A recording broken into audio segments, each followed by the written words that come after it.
What's up, everybody? Okay, so the video just cut out again. Racks are finished and now in use. I'm feeling sick now. That's okay. I've been using them since Friday-ish, and okay, well, it seems like 4G, 3G. It's 4G has a better connection than Wi-Fi in the house. So a tip that I've learned for myself is when you're working with two connections, you'll always use the one that's cheapest to operate, which is essentially the house, the Wi-Fi first before it uses data. And that's how my internet works at the moment. So that's why the video just cut in and out. Okay, so I got triple overhead racks. They got a little bit of wear and tear on them from use, not much use. This one's got minimal wear on it, and the front one's a little bit of wear on it. So what we've learned when we've been using these is essentially this one. It takes a load. It'll take a good load. I'm about 60 kilos. That thing is just attenuating a little bit, but you expect a little bit of attenuation. Everything else is solid. The support rail here is because the front one won't take side load without the support, and that's strong enough to take the side load that would be under support wise. So I had to put that on. This one here is strong enough to take side load either way.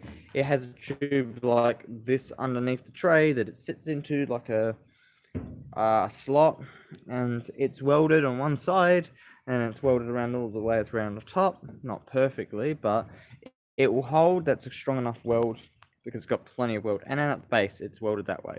So twisting wise, not likely to happen. It's strong enough that it will take the load. Any sliding from the weight bit, trying to pull it down from being strapped really hard to that frame, it's not going to bust. It'll be solid. It's already taken a few loads, which is good, and I'm now getting a bit more work with this vehicle than I did before, which is awesome, because more work means more pay means more fixing and more saving. So the good news is, because I'm going to be getting a bit more, potentially earning a little bit more, I'll be able to say this is probably not going to go for two reasons. One, no one wants to buy it for the price I put it up, and two, I have reasons to want to keep it, and I have reasons to not want to keep it, obviously. But one thing I'm going to do with it is I'm going to turn a single project car, because that's what they're used for. And what I'm going to do with this project car is I'm going to call it it's going to be a challenge. I'm going to do it for a video series. Impossible car repairs. That's what I'm going to call it. And the idea behind it is it's going to take this vehicle as its base, and since it's so challenging to get parts for it, we're going to find a way to repair this thing where no other mechanic can. So we're going to tread ground that no other mechanic's going to tread. Other than for maintenance purposes, the mechanics can work on this. Other than that, they won't really touch this, because it's impossible to fix, because there's no parts available for it. Unless they go to the wreckers and say, I want a new motor, I want a new this, I want a new that. This never came with many service parts in South Australia or Australia. You have to actually go back to current country of origin to find parts, and that's the only way you're going to find. No mechanic's going to tread on that ground, because they don't know where to shop there. Only people that know plate people will be able to tell you, hey, we can get this, that, and whatnot.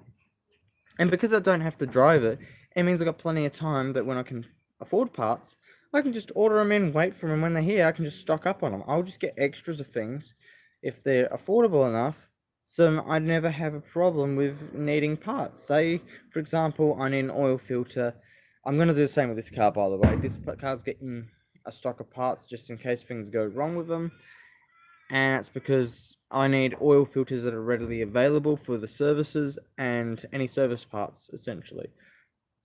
So if something happens and I need it to be ready to service and I can't exactly service it, well, these parts are ready to go. They're on the shelf. And so I'm going to have to figure out how to shelf stuff for this car. So the Triton is going to be a project car.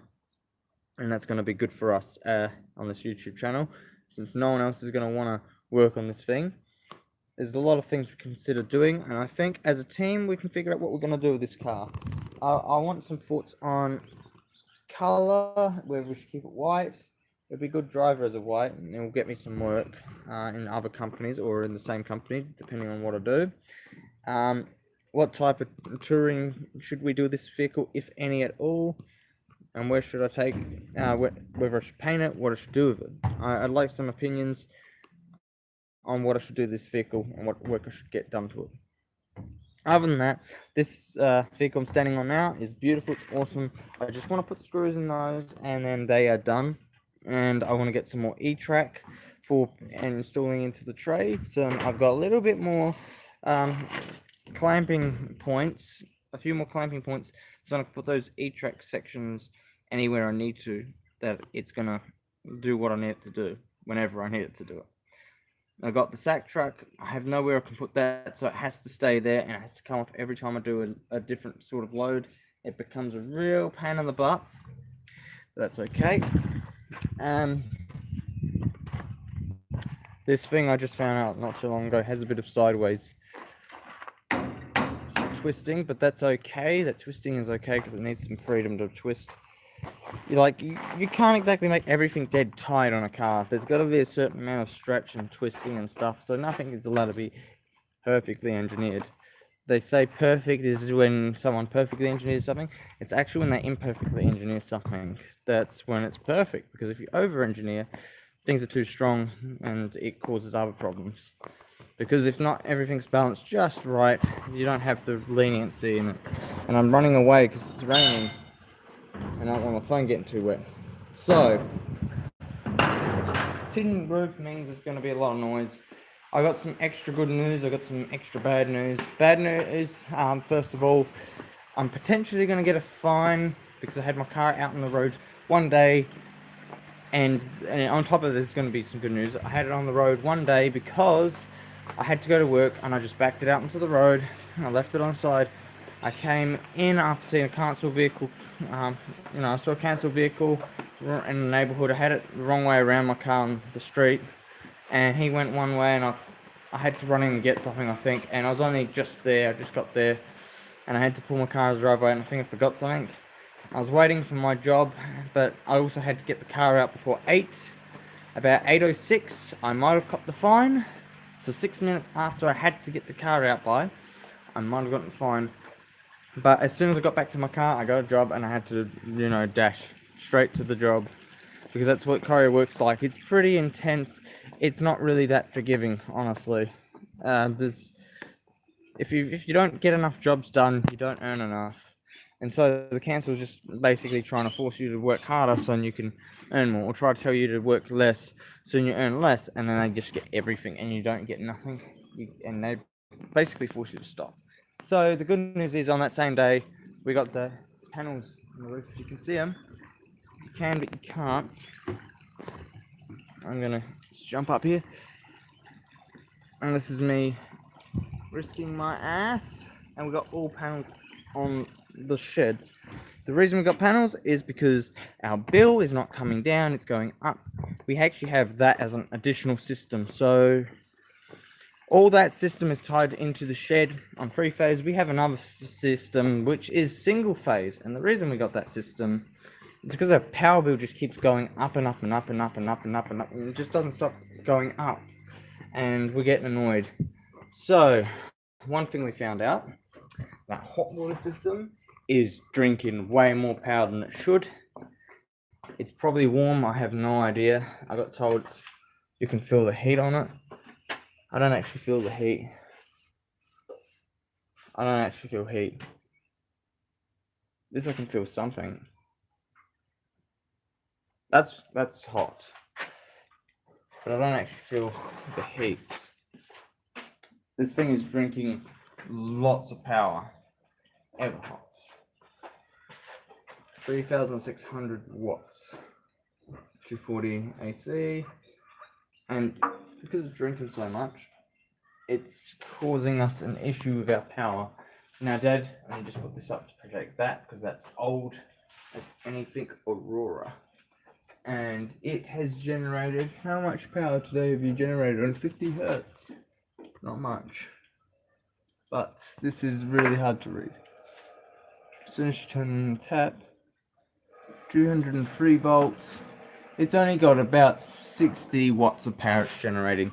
The one on that we have on the other system we have is generating about 10 times the amount of power this one's generating.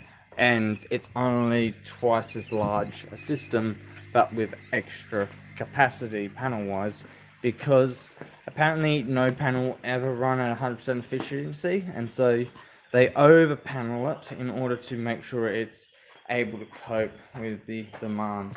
So the difference is this system is brand new, it has these isolators, that system does not, and yeah, major difference. So that's going to compensate for our power usage. The catch-20 with that system is it's stopping us from having light in the shed for free, so now we've got to pay for power just to see anything that's going on in the shed. It's not like we ever really had no lights on in the shed in the first place. Oh my god, I'm tired. Can't believe I'm still tired and exhausted. I'm always exhausted and tired, which sucks, but can't help it. Those are actually the old panels off the shed that we saw through. They were like the skylights. They are going in the bin. They're going trash. I'm trying to think of some other stuff. So the same day that those finally got finished installed, been installed, I might have gotten fine. I have no idea yet. I have to wait next week, the week after, to find out. I sent an email off to validate, and I also said I have to do it on some jobs, and so I'm sort of used to parking the wrong way around. It's a bad habit, I guess I have to break, having the car the wrong way around. That's scary, because the guy who was parked across the road, he was one of the workers that was putting the system in. He's like, why do you park backwards? And I'm thinking about it because he was out there grabbing his tools out of his vehicle, and I'm just there going back to my vehicle, and I'm like thinking, maybe that's why I was sitting in the driveway for so long. Shit. Because I was had to park backwards. I wonder if there's any rules, if it's legal or illegal to do it like that. I'm seeing people park everywhere backwards and forwards. So I normally do it because of work requires you to sometimes do it, like some of the jobs. You like have these awkward driving situations where you have to back a vehicle in, and you sometimes have to wait in the opposite direction for the gates to be opened or something, or you have to walk down the street and wait. There's all these weird scenarios where you might have to stop what you're doing. The only difference in this scenario is I normally turn on the hazard lights. I didn't turn them on this time, so that was the only difference. So if I get a fine, I'll just pay it. It sucks, but it'll be my first fine I've ever gotten. It's just really not pleasant, really, to get a fine if you do get one, or if you think you're gonna get one. Making mistakes sucks, but yeah. In my scenario, I don't really know whether I should call it really a mistake. I did it in the wrong circumstances, yes, and I didn't do what I normally do to, make sure people knew it was a hazard. No one knew it was really a hazard because it's the opposite way. There was no one in the driver's seat, they could see that. But I was in there for a minute, saw the council car go past in a Ford. Then eventually he came back, he just sat in the driveway for a few seconds and then he just took off. Apparently what they do is they take pictures of cars and stuff, and then they send you out a fine about 1 to 2 weeks later, from what I heard, and then you get in trouble. So I don't know every rule, but you gotta learn from mistakes. And this job has sucked for me for some time now. It's made me a profit in the end, but very insignificant profit, and I've had to pay GST on that profit, which is okay, but at the same time it's not okay, because it sucks. I don't have a credit. I have a lot of things I've got to do. I'm feeling really tired, guys, so I'm gonna be boring. Shark. I'm just wondering, is there anything else to talk about before I let you go? There's a lot of cleaning to do. There's a lot of things to get done. Not really. I'm going to end the video here, guys. Thanks for watching. Sorry, I've been boring. I am boring because I'm tired. I'm always tired. That's why I don't make videos. But I got the racks done. I'm getting some stuff for my car eventually soon. New power steering pump. And I'll see about the reservoir and the cat. There's a lot of little things I've got to do to my car. And I'm going to install a oil thing for the PVC valve, PCV valve or something. See you later, everyone.